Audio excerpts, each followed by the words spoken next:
K조선의 노저울 기회 LNG선에서 찾다. 네, 조선 관련 종목들도 또 상반기에 많은 주목을 받았던 그런 섹터가 아닐까 싶습니다. 아무래도 한국의 조선업은 이전부터 굉장히 뛰어난 기술력을 바탕으로 해서 크게 또 커오면서 우리나라의 근간 산업이 되기도 했었는데요. 일단 조선업에서 우리나라의 점유율이 상당히 높긴 합니다. 그런데 이제 중국에서는 역시나 가격적인 경쟁력, 저가 수주를 앞세워서 계속해서 파이를 좀 넓혀왔는데요. 한국의 수주량과 중국의 수주량 어느 정도 차이가 나는지 이 부분부터 연인이가 먼저 짚어볼까요? 네, 올해 1월부터 8월까지 전 세계 이제 조선 그 배 수주량이 작년 같은 기간과 비교해서 한 22% 정도 감소했습니다. 네. 이거를 좀 국가별로 뜯어보면 중국 같은 경우에는 수주량이 2% 줄어드는데 그쳤지만 한국의 경우에는 42%나 수주량이 좀 줄어들었어요. 중국향에 대한 발주량이 늘어나면서 중국의 8월까지의 누적 수주량을 따졌을 때 지금 중국이 한 58%의 점유율을 가져가고 있고요. 네. 한국의 점유율은 27%대까지로 떨어진 상황입니다. 2019년부터 22년까지의 우리나라의 수주량을 살펴보면 이제 그 당시에 우리나라 수주량은 32에서 한 34% 정도의 수준이었고요. 네. 중국의 경우에는 2019년에는 36% 수준에서 지금 올해 58% 수준까지 굉장히 많이 증가했어요. 그래서 이렇게 숫자만 보면 와, 중국이 굉장히 많이 수주를 받았구나라고 이제 우리가 볼 수가 있을 것 같은데요. 네. 하지만 이제 수주량도 중요하지만 우리가 또 두 번째로 체크해 봐야 되는 게 바로 수주 잔액입니다. 이 수주 잔액을 살펴보면 우리나라 조선 3사의 수주 잔액은 그럼에도 불구하고 계속해서 증가하는 모습들을 보여주고 있는데요. 중국 같은 경우에는 지금 컨테이너선이라던가 유조선 이렇게 저가 물량을 통해서 수주를 좀 많이 받고 있는 상황이고요. 우리나라의 경우에는 LNG 운반선을 포함해가지고 대규모의 고가 물량을 수주하고 있기 때문에 물량 자체는 적을 수 있으나 수익성은 우리나라가 훨씬 더 많이 챙겨가고 있다라는 부분들을 볼 수가 있을 것 같아요. 네. 물론 중소형 조선소의 경우에는 중국의 저가 수주 그리고 요즘에 인력난도 굉장히 심각하잖아요. 맞죠. 이런 부분에 대해서도 좀 어려움을 겪고 있는 건 맞습니다만 그래도 이제 우리나라의 조선 3사의 경우에는 수주 잔액은 계속해서 증가하는 추세입니다. 그러니까 양보다 좀 질을 택하는 네. 그런 조선사들의 모습을 볼 수가 있겠는데 일단 질에서 수익성 측면에서 좋은 게 LNG 운반선에 대한 이야기가 항상 나오더라고요. 이 LNG 운반선은 무엇이기 때문에 이렇게까지 또 수익성을 잘 챙겨갈 수 있을까요? 네, 이제 LNG 운반선이 LNG 운반선을 통해서 지금 우리나라의 수익성을 챙겨가고 있다라고 네. 말씀을 드렸잖아요. 그럼 우리가 신조선가를 잠깐 살펴보면 좋을 것 같은데요. 올해부터 8월까지의 신조선가, 그러니까 이제 신규로 건조된 선박의 가격이 계속해서 오르고 있다라는 것들을 이제 확인을 해볼 수가 있어요. 올해 1월까지만 해도 이 신조선가 지수가 162.12포인트였단 말이죠. 네. 그런데 지금 8월에는 173.56포인트까지 올랐고요. 작년에 동월과 비교해서도 지금 11포인트가량 상승했습니다. 신조선가가 상승을 하면 우리가 이제 수주 계약을 할 때도 높은 선가를 반영해서 계약을 할 수 있기 때문에 네. 조선업들의 수익성에도 굉장히 긍정적이라고 볼 수가 있잖아요. 자, 지금처럼 이렇게 신조선가가 계속해서 상승하고 있는 이유는요. LNG선이랑 초대형 유조선 가격의 상승이 계속해서 이 신조선가의 지수를 견인하고 있기 때문입니다. 네. 자, 그럼 이 LNG선의 가격이 왜 오르고 있을까요? 바로 지금 전 세계적으로 환경 규제가 굉장히 엄격해지고 있는데 네. 기존의 컨테이너선 같은 경우에는 운항을 할 때 배기가스가 상당히 많이 배출이 됩니다. 네. 따라서 LNG를 원료로 하는 LNG 추진선에 대한 수요가 늘어나고 있고요.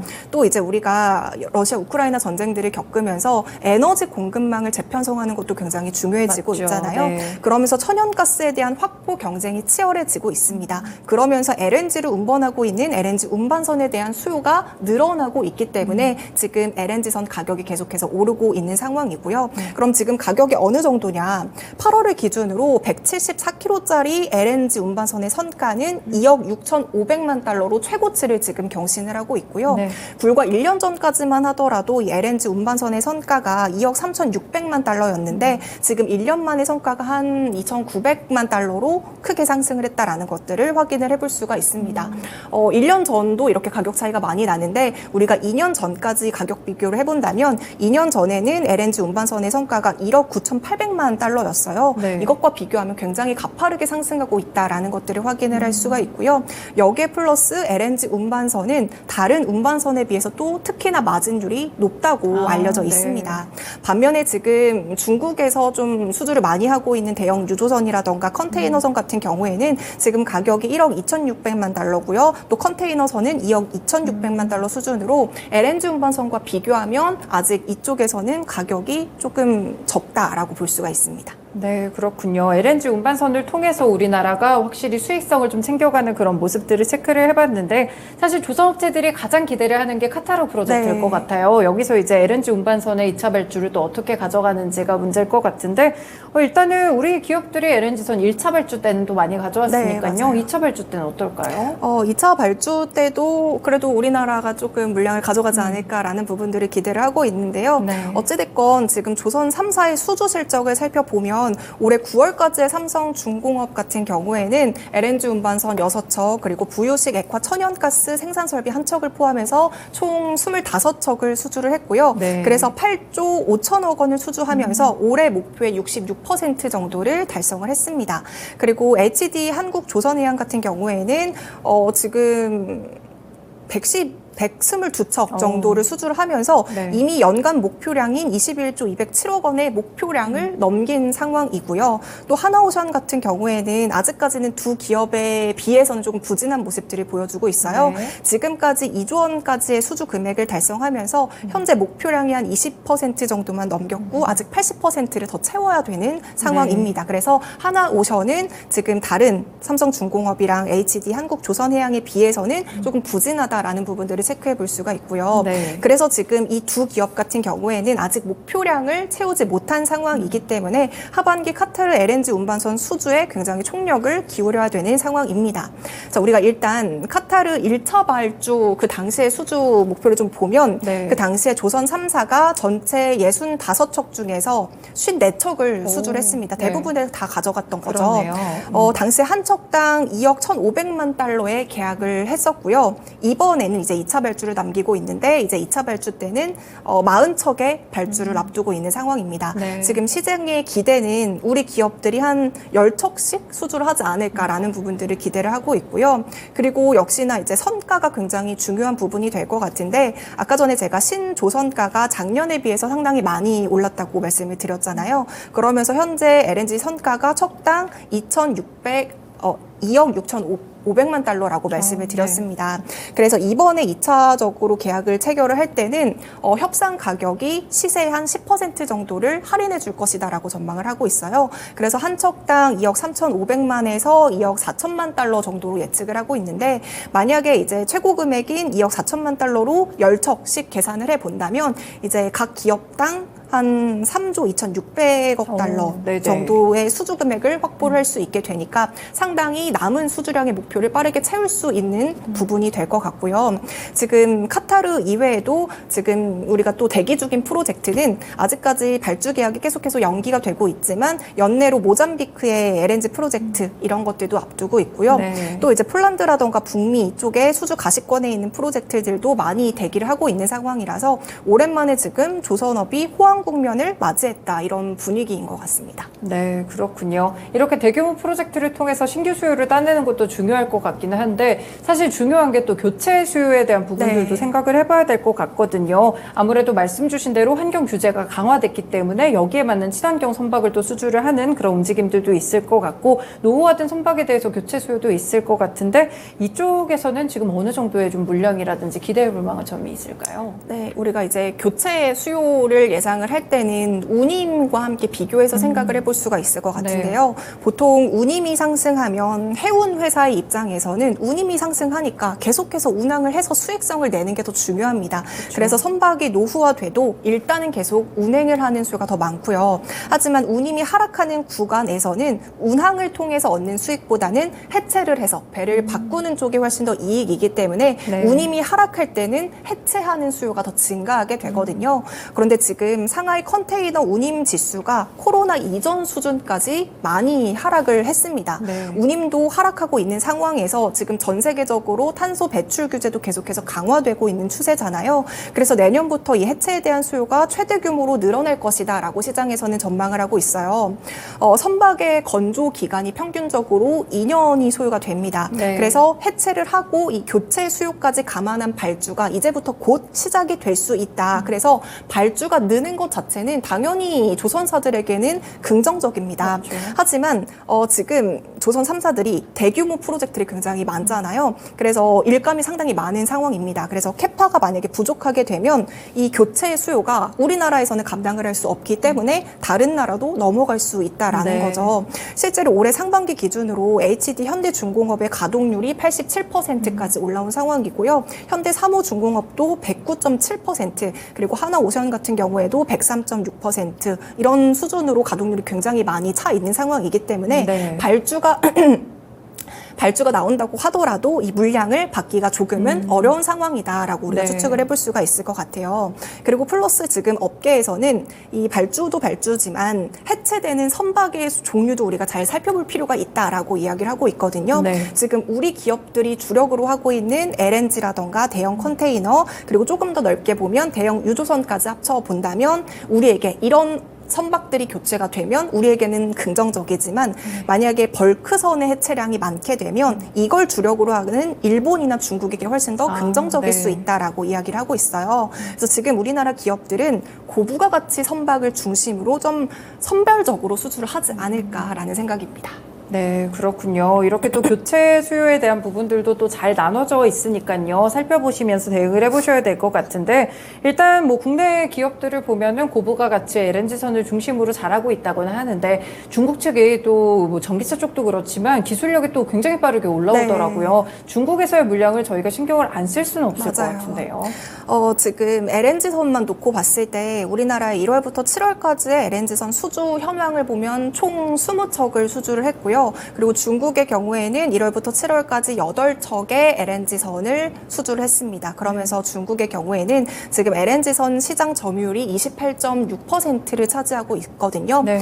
중국이 2020년까지만 하더라도 LNG선의 수주가 0이었어요. 빵이었어요. 네. 그런데 나름 중국도 계속해서 LNG선에 대한 기술과 경험을 쌓아오면서 이렇게 수주 물량들을 늘려가고 있는데요. 물론 중국 내부에서 발주해서 중국 내부가 사용하는 발주 물량이 대부분이긴 그렇죠. 합니다만 네. 그럼에도 불구하고 최근에는 글로벌 선사와의 계약도 늘어나고 있는 모습들을 보여주고 있어요. 그럼 앞서서 우리가 이제 중국의 경우에는 저가 수주 공략으로 인해서 발주량을 늘려왔다라고 말씀을 드렸잖아요. 그러면 중국이 LNG 선에 있어서도 저렴하게 수주 계약을 맺고 있을까를 살펴보면요. 그렇죠. 또 마냥 그렇지만은 않고 있습니다. 이거를 가격으로 우리가 좀 추측을 해볼 수가 있을 것 같은데요. 작년 3월까지만 하더라도 우리 기업이랑 중국의 기업의 가격 차이가 15.6% 정도로 한 이 정도 차이가 났어요. 네. 우리가 더 높았죠. 그런데 이제 7월을 보면 7월 하나오션의 LNG선 신조선가가 2억 5,900만 달러, 그리고 중국의 후둥 중화조선의 수주 금액은 2억 4,500만 달러로 지금 가격 차이가 두 기업당 가격 차이가 5.4%밖에 나고 있지 않은 상황이거든요. 네. 15.6%까지 가격 차이가 났던 수준에서 지금은 5.6%까지 몇 개월 사이에 가격 격차가 상당히 많이 줄어들었습니다. 네. 이렇게 가격 차이가 많이 안 난다라는 뜻은 기술 격차도 그만큼 줄어들고 있다. 그래서 우리가 위기감을 안 가질 수는 없다라고 우리가 좀 볼 수 있을 것 같아요. 네. 하지만 전문가들 입장은 이렇습니다. 중국이 우리나라 기술력을 쉽게 따라올 수는 없다라는 의견들이 훨씬 더 우세한데요. 왜냐하면 LNG 운반선의 경우에는요, 가장 중요한 기술력 중에 하나가 보냉 기술이에요. 네. 배가 출렁일 때 이 냉각된 액화가스가 새는 현상이 일어나게 되면, 이런 기술적인 결함이 일어나게 되면 상당히 리스크가 커지기 때문에 이런 기술력이 굉장히 중요하거든요. 그런데 중국의 경우에는요, 친환경 선박 엔진을 자체적으로 제작할 수 있는 기술력이 없습니다. 네. 그래서 한국 업체에서 엔진을 납품을 받아가지고 선박을 건조하는 경우가 대부분이라는 거죠. 그래서 중국이 친환경 선박을 잘 만든다고 하더라도 결국 엔진은 한국에서 수입을 하고 있기 때문에 네. 결국엔 또 이게 우리나라에게 긍정적일 수 있다라고 보고 있고요. 반면에 이제 국내 조선사 같은 경우에는 엔진 생산부터 시작해가지고 선박을 제조하는 이 밸류 체인을 풀밸류 체인화한 거예요. 그렇기 때문에 중국과 비교해서도 훨씬 다른 나라 입장에서도 경쟁 우위로 볼 수가 있는 부분이고요. 네. 따라서 전반적인 시장의 분위기는 훨씬 한국 쪽에 대한 신뢰도가 높은 수준이고요. 중국의 경우에도 중국에서도 LNG선을 만들고 있지만 되려 이제 신뢰도가 높은 한국 쪽에 발주를 넣고 있는 상황이라고 합니다. 네, 그렇군요. 아무래도 우리나라가 레퍼런스를 잘 보유를 하고 있다 보니까 아직까지는 기술력 측면에서 중국이 따라오지는 못하는 것 같습니다. 일단 이렇게 조선업 측면에서도 뭐 LNG선을 중심으로 해서 수주도 잘 되고 있고 이런 측면에서는 또 여기에 정부까지 지원을 해준다면 더욱더 산업이 빠르게 클 수 있을 것 같은데 정부 측에서는 어떤 노력들을 하고 있을까요? 네, 지금 오랜만에 또 조선업이 호황 국면에 들어선 만큼 정부에서도 많이 지원을 해주고 있는 모습인데요. 사실 우리나라뿐만이 아니라 지금 중국도 그렇고 일본도 그렇고 각국 정부들이 자국의 해운 사업 경쟁력을 강화시키기 위해서 여러 가지 금융 지원들을 강화하고 있는 추세입니다. 일단 우리나라의 경우에는요, 친환경 선박 건조에 대한 연구 개발을 위해서 올해까지만 해도 이 지원금이 113억 원이었어요. 네. 이 지원금을 내년에는 159억 원으로 늘리겠다라고 이제 발표를 했고요. 더불어서 은행 환급 보증 발급을 확대하겠다라고 이야기를 하고 있습니다. 우리가 보통 선박 건조 계약을 체결을 할 때는 발주사가 조선사에게 선수금을 지급을 하잖아요. 네. 근데 만약에 조선사가 선박을 막 제작을 하다가 갑자기 파산을 하는 경우도 있고 선박을 건조하지 못하는 경우도 있습니다. 네. 이때 이제 돈을 물어줘야 되는데 은행이 발주사에게 선수금을 대신 지급을 해주겠다라는 거예요. 근데 이런 부분에 대한 금액을 정부에서 더 확대한다라고 하니까 발주사 입장에서는 우리 기업에 대한 신뢰도가 훨씬 더 높아지는 계기가 될 수 있습니다. 그런데 지금 문제는 아무래도 조선업 하면 가장 큰 문제가 지금 인력난이 네. 가장 많은 이슈가 되고 있는 상황이잖아요. 아무래도 조선업의 경우에는요, 다른 제조업들도 물론 노동 강도가 높지만 특히나 조선업은 노동 강도가 특히나 높고 또 지역적으로도 해안가 근처고 너무 떨어져 있습니다. 그래서 젊은 인력들이 잘 가려고 하지 않아요. 그래서 일감이 아무리 많다고 하들 인력이 부족하니까 지금 이런 부분들이 계속 위기 요인으로 맞죠. 꼽히고 있는 네. 부분이고요. 그래서 정부에서도 외국인 근로자 비율 한도를 확대를 하면서 임시적으로 외국인의 비중을 높이면서 임시적으로 좀 방편을 썼어요. 하지만 이게 또 우리가 중장기적인 해결책으로 볼 수는 없는 부분이고요. 네. 더불어서 이렇게 외국인의 인력을 계속해서 늘리게 되면 저숙련 노동자가 많아진다라는 그럴 수 거죠. 있죠. 그렇기 때문에 이게 기술 경쟁 저하로도 이어질 수 있기 때문에 이런 부분에 있어서는 정부의 추가적인 대응책이 필요할 것 같고요. 그래서 또 나오고 있는 부분이 로봇 섹터입니다. 네. 조선업에서도 이 인력난 해소를 위해서 로봇을 도입하는 기업들이 상당히 많이 늘어나고 있다고 합니다. 네, 그렇군요. 조선업의 일단 고질적인 문제인 인력 문제와 더불어서 이 부분을 해결하려는 정부 노력이 좀 더해지고 있으니까요. 과연 슈퍼사이클이 더욱더 좀 잘 커갈 수 있을지 조선업에 대해서도 관심 가져보시면 좋을 것 같습니다. 네, 연희님 말씀은 여기까지 듣겠습니다. 오늘 고맙습니다. 네, 저희 이렇게 2부 쉬운 이슈 읽어주기 시간에서는 조선업에 대해서 함께 살펴드렸습니다. 네, 아무래도 시장이 좀 많이 좋지가 않죠. 지금 코스피 지수도 2410선도 깨고 2400선 바닥까지 많이 내려온 상황이고요. 코스닥 시장도 3%대 지금 급락세로 낙폭이 좀 멋지 않고 있는 그런 상황인데요. 참 힘든 시장입니다. 그래도 일단 또 다음 주까지 저희가 실적 시즌에 또 대비를 하기 위해서 여러 가지 또 공부하는 이슈들 드렸으니까요. 전략에 참고해 보시면 좋을 것 같습니다. 주식캐스터 연희님과 함께했습니다. 지금까지 다양한 투자 판단에 도움이 되는 말씀들 전해드렸는데요. 특정 종목의 상승과 하락을 보장하지는 않습니다. 토마토랜드 2.0 여기서 마치겠습니다. 남은 5장 힘내시고요. 투자 잘하시길 바라겠습니다. 고맙습니다.